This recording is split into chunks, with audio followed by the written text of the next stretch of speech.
Hello and welcome back to chapter 7, lecture number 25.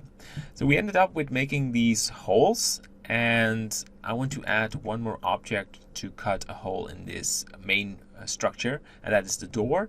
And we will use the same door image as we used for the broken wall gate. So go to my folder, go to ornamentals and door, and just imagine I just had to go to the front view. And we have to do this again, otherwise that won't work. So each time I use this whole cutting action, I lose my object, so sometimes you have to remodel it, but it's not a big deal. Just take some time, and we have enough time, right? No, I'm just joking. There we go, and two more. Looking wonderful. And then we want to drag this door to this structure. Go to solid view, or let's go to render view so we have visibility, and we definitely going to make that one smaller. So, and these will be the entrances of the structure, so I won't make it on each side. So let's say I want to start GX right there, Shift D, and move this to this location, Shift D, that location, and let's rotate this and hold Control to snap it. Perfect, one over there, and we want one door over there. And no doors on the other sides. So let's check. Let's merge these with the other holes. Control J. Probably have to rename these two holes again. Perfect. So this is the final stage for checking to add the windows, and that looks good to me. All right. I have to think. Yes, there was one more thing that I like to do, is go to edit mode and going to add and go for UV sphere. And you think, UV sphere, what is that for? Well, I want to do something with this area. So it is close to the broken wall, and I think it's looking nice if we have sort of a little piece broken wall on this side as well, and this will be enough, just a very small area. And Control A, rotation and scale, same for the main structure, and I think we can just start cutting the holes inside of the building. Shift left click on it, go to the modify tab and go to boolean. We have to select the holes and click apply, and then we delete the whole object, so we have the slightly damaged area and lovely looking holes in this structure. So we want to use the remesh modifier, remesh, and use the smoothing, and use a value of 8 and lower the scale to, we have something around 120,000. Because this is not just a small wall. Okay. The idea is that we have a sort of a square window. Something like this. And we can use the more, oh yeah. It's hard.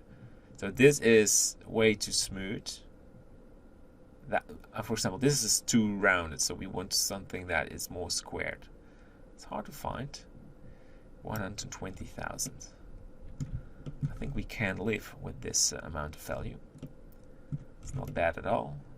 Just have a quick check if we do not have deformations. This area is looking a bit different, but we can definitely fix that. Alright, so we are ready. Let's go for smooth shading. We are ready. I just want to focus on this just wall a little bit more. It's frustrating me because it was very curvy. Okay, this is better. Alright, definitely. And then this one is just looking different.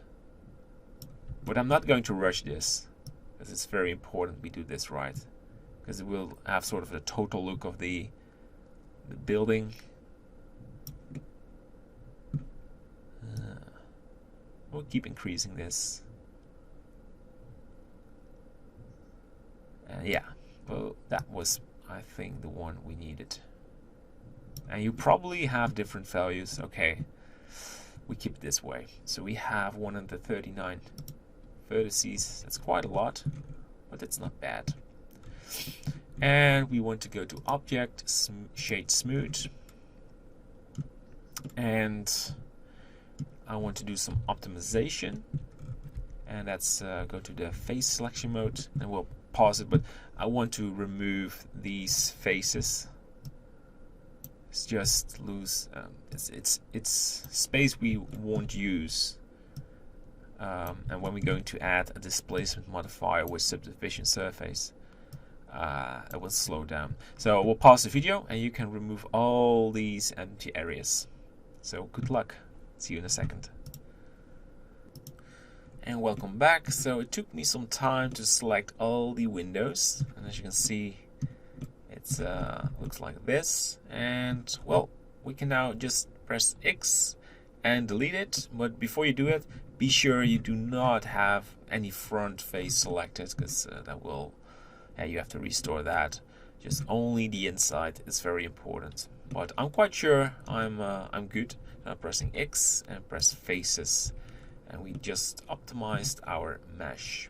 All right, so what I like to do now is making a box projection. So let's select everything, press U, a cube projection. I'm sorry, I'm mistaking all the time. And I like to just copy the material from the tower.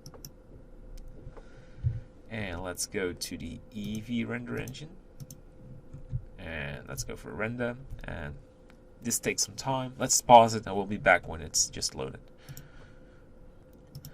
Alright, so there is the texture. So I like to do some scaling, so I'll push this forward and let's take a look. It's still way too big, so make it smaller. And even smaller. Okay, that's too small. But okay, let's take a look. Yeah, it's getting close. And let's make them a bit bigger. Just a bit more. So you don't want the very tiny ones. Okay, so we can always change that later on our master. Oh, that was the patches. I'm happy I just did that wrong. So, I need to be sure that this is good.